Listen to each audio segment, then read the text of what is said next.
అమలాపురం వస్తే సొంత ఇంటికి వచ్చినట్టుంటుంది. మీ ప్రేమ, ఆడపడుచులు, అభిమానం, ప్రేమ, అన్నదమ్ములు, పెద్దలు ఇదే క్లాక్ సెంటర్లో కూర్చొని మనం వారాహి విజయయాత్ర చేశాం.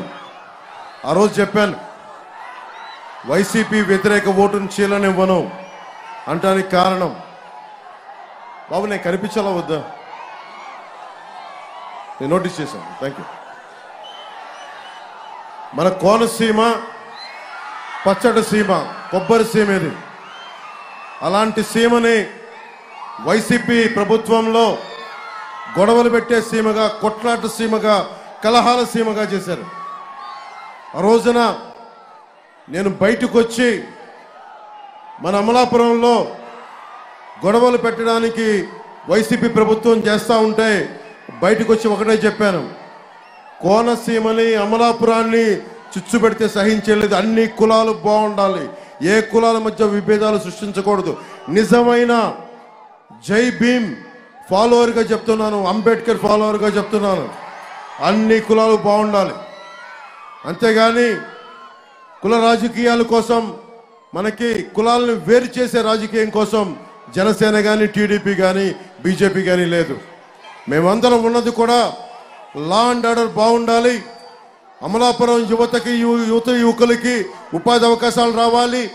మన అమలాపురం, మన కోనసీమలో క్రాప్ హాలిడే అన్నది గత చరిత్ర అవ్వాలి. ఇలాంటి దృష్టితో మేము వచ్చాం. ఆ క్లాక్ టవర్ సాక్షిగా చెప్తా ఉన్నాం, రాబోతుంది మన జనసేన, టీడీపీ, మన భారతీయ జనతా పార్టీ ప్రభుత్వం, కూటమి ప్రభుత్వం వస్తుంది. మన నాయకులను అడిగాను,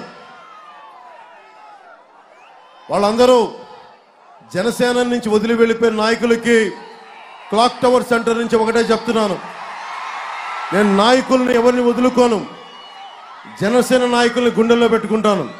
కానీ నన్ను కాదనుకొని వెళ్ళిపోతే నేనేం చేయలేను.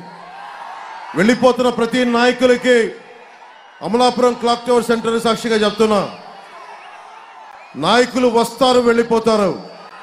జనసేన, జన సైనికులు, వీర మహిళలు, జనసేన మద్దతుదారులు రాష్ట్ర క్షేమం కోసం, ప్రజాక్షేమం కోసం నిలబడేవాళ్ళు. పోయినసారి కూడా వైసీపీ ప్రభుత్వం మన సినిమాలను ఆపేసి ఒకటే చెప్పాను, మనల్ని ఎవడు ఆపేది అని చెప్పి. మన కూటమి ప్రభుత్వం రాకుండా ఈరోజు అడుగుతున్నా, మనల్ని ఎవడు ఆపేది? మన కూటమి ప్రభుత్వాన్ని రాకుండా ఎవడు మనల్ని ఆపేది?